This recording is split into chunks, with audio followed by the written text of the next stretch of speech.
I want you to leave with some good information today. So there are 6 tips that we're going to chat about. The handout is in the back. If you didn't get it when you came in, don't worry, you can get it on the way out.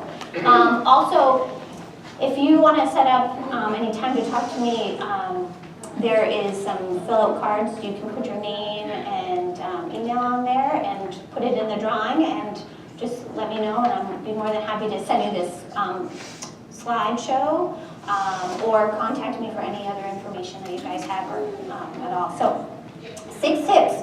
Teach your child to talk their way through solving problems. It's a skill that is needed throughout life. So as your child gets older, self-talk skills will become more important. Encourage your child to think out loud as they solve logic puzzles and other problems. So for me, I think a lot of people watch me run down the road and they're probably like, that woman is probably crazy, because I'm talking to myself the whole time, right? I'm trying to figure out what's the next curriculum I'm going to build, or, you know, problems with my own children that you come across, right? So I usually talk to myself. Now, it's important to tell your kids, okay, well, let's talk this out, because your child's already up in here, right? Their head is so full that they have to get it out. So helping them talk through it, they're like, oh, okay, that might not be so bad. And over time, they learn those skills and are able to use them as adults.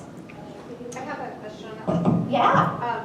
So our son does that a lot, and we always tell him, talk to yourself inside your head, because it gets confusing when we're like, what do you need? And he's like, no, I'm just talking to myself. And we're like, well, stop it!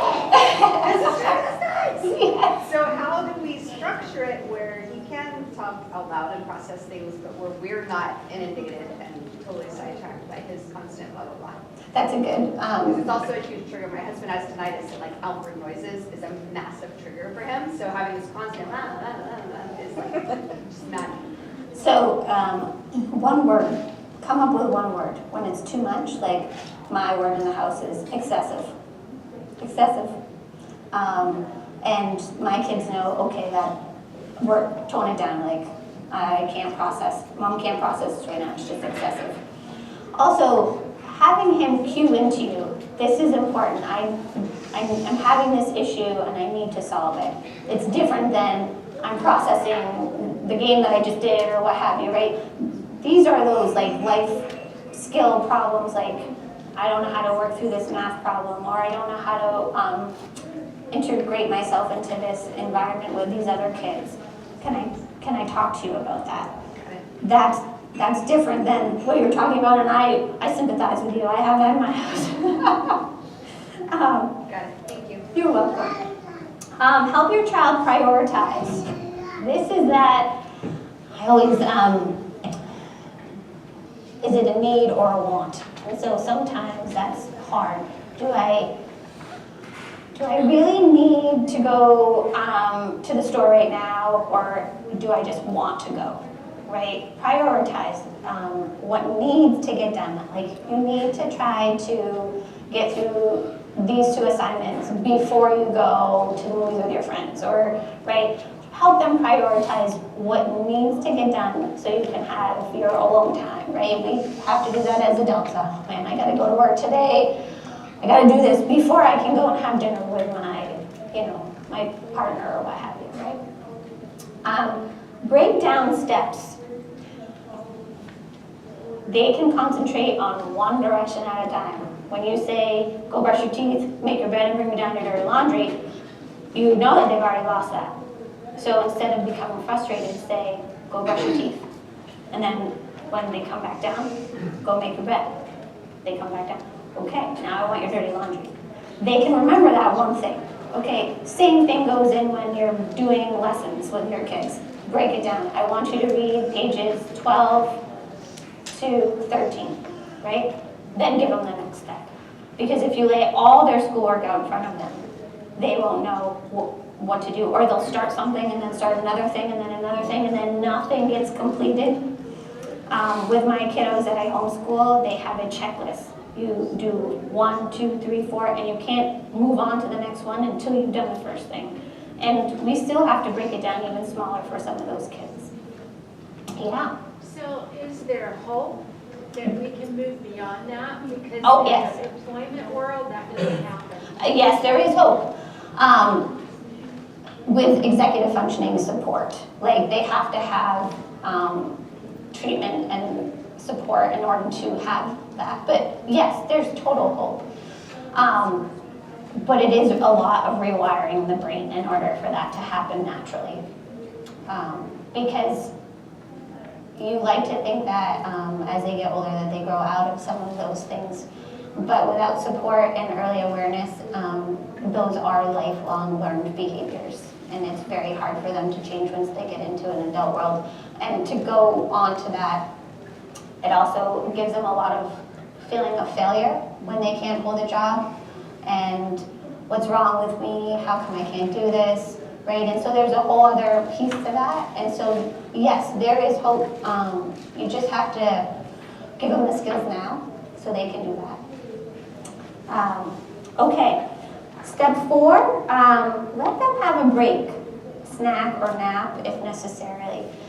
So some of you have younger kids that you might be in here listening to this for.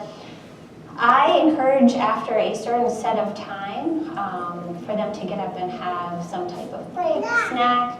I have one kiddo that comes to me for homeschooling, and when he does his homeschooling days at home, one day he doesn't take a break. He starts at 9 o'clock in the morning and goes straight through to 2 o'clock. His mom can't get him to stop, which some parents are like, wow, that's fantastic, right? No, because I correct his work, and I can tell when his blood sugar has started to go down, right? Because the quality of work gets very limited. And so we've now put into his schedule, you take a break here, okay? After you've done work for a half an hour, please get up and drink some water, come back in a half an hour. It might extend his day a little bit, but it produces quality work, and he feels better about it too. No texting or social media. This is a big one for some kids. Having a phone next to you while you are doing schoolwork is not effective because kids with executive functioning are very easily distracted. And so the phone going bing, bing, bing can be very distracting. So set times that they can use it. I'm not saying don't use it at all if that's your, everybody has their feelings on this, but if your child does have an electronic device, set some specific times around it for their school day so they can focus longer. And then step 6, focus on your child's strengths. I'm going to go back to that hope thing for a minute. This does not define them.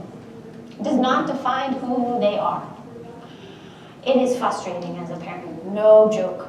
It's very frustrating. But your child has so many strengths, and if you always focus on the things that they're not doing and that they're not good at, they're going to only identify with that.